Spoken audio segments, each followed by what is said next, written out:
উৎসব এবং আমেজ পেলে বাঙালিরা কখনোই সুযোগ ছাড়ে না পড়ে ফ্যামিলি এবং প্রিয় মানুষকে নিয়ে আনন্দ করতে। আর এরই মধ্যে রাস্তাঘাটে ভিড় আর জ্যাম তো লেগেই থাকে। ছুটির দিনগুলোতে বাংলাদেশে এখন আর বেরোনো যায় না, কারণ রাস্তাঘাটে এত বেশি গাড়ি ঘোড়া, তার মধ্যে এত বেশি মানুষ। ছেলে মেয়ে বড় হলে আসলে বাহিরে না গিয়ে থাকা যায় না, এরা আবদার করে বসে যে বাহিরে যাব বাহিরে যাব। তারপর বাবা মাকে কিন্তু বাহিরে নিয়েই যেতে হয়, যেহেতু একই দিনে আমাদের বিবাহবার্ষিকী ছিল এবং পহেলা বৈশাখ ছিল। তো ওই কারণে হচ্ছে প্রত্যেক বছরই বাসায় টুকটাক আয়োজন করা হয়, সেটা তো কালকে শেয়ার করেছি। তো বিকালবেলা কিন্তু আবার একটু বেরও হয়েছিলাম, কখনোই আমি বের হই না, মনটা খুবই খারাপ থাকতো যখন দেখতাম সবার বাহিরে গিয়ে ঘোরে। তবে বাহিরে গিয়ে ঘোরাটা যে এত কঠিন এত ঝামেলাপূর্ণ সেটা আসলে আজকে বাহিরে না গেলে রীতিমতো রাস্তায় এত ট্রাফিক এত জ্যাম দেখে কিন্তু রিক্সায় ওঠার আর সাহস পায় নাই, হাঁটতে হাঁটতে চলে গেছি ধূপখোলা পার্ক অ্যান্ড স্টেডিয়ামে। ওইখানে যে বড় মেলাটা হয়েছিল আগের ভিডিওতে দেখাইছিলাম, তো ভাবলাম যে বাচ্চাদের নিয়ে মেলায় যায়, মেলায় মনে হয় আজকে অনেক বেশি সুন্দর হবে ওই দিনের থেকে। বাট সুন্দর তো হয়েছে, কিন্তু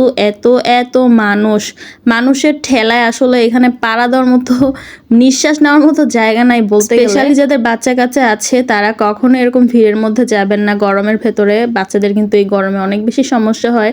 এখানে আমি না এমন কোনো মানুষ নেই যে বাচ্চা কাচ্চা নিয়ে আসে নাই, এখানে খেলার জায়গাও আছে মোটামুটি। তারপরও পার্ক একটুখানি খালি হলো, পার্কের ওই পাশে আবার মেলা বসেছে, আবার মেলার ভেতরে এত বেশি ভিড়, এই কারণে আসলে এই পার্কে আসতে আর মন চাইবো না, মনে হয় না আমি নেক্সট টাইম কখনো আসবো। যাই হোক, এটা হচ্ছে দুপখোলা পার্ক অ্যান্ড স্টেডিয়ামের স্টেডিয়াম, এটা বিশাল বড়, এবং স্টেডিয়ামের পেছনে আমার যে অংশে লাইটিং হচ্ছে ওইখানে হচ্ছে মেলা বসেছে। সন্ধ্যার পরে যেহেতু গিয়েছিলাম, এখন একটু অন্ধকারাচ্ছন্ন জায়গা, আর এখানে হচ্ছে লাইটিংয়ের কারণে খুব সুন্দরই লাগতেছিল পরিবেশটা। বাচ্চাদেরকে নিয়ে স্টেডিয়ামে কতক্ষণ আর দাঁড়ায় থাকবো, ভাবলাম যে একটু মেলায় ঢুকি সাহস করে পেছনের গেট দিয়ে। তো পেছনের গেট দিয়ে ঢুকেছি বিধায় ওদেরকে নিয়ে আমি ঢুকতে পেরেছি। ঢুকে দেখলাম না ওই দিনের তুলনায় মাটির জিনিস হ্যান ত্যান হাবিজাবি, মানে মেলায় যা যা থাকে সব কিছু তো খুব সুন্দর বসেছে, বাট এগুলো দামাদামি করবো বা কিনবো বা এখানে দাঁড়াবো ওই জায়গাটুকু ছিল না। আমার এক কোলে আমার ছোট বাচ্চাটা, আবার আরেক হাতে আমার মেয়ে, আর আমার হাজবেন্ড হচ্ছে আমার দিয়ে একদম কুজানি গেছে গা, মানে নামাজ পড়ার নাম নিয়ে আসে একেবারে উধাও।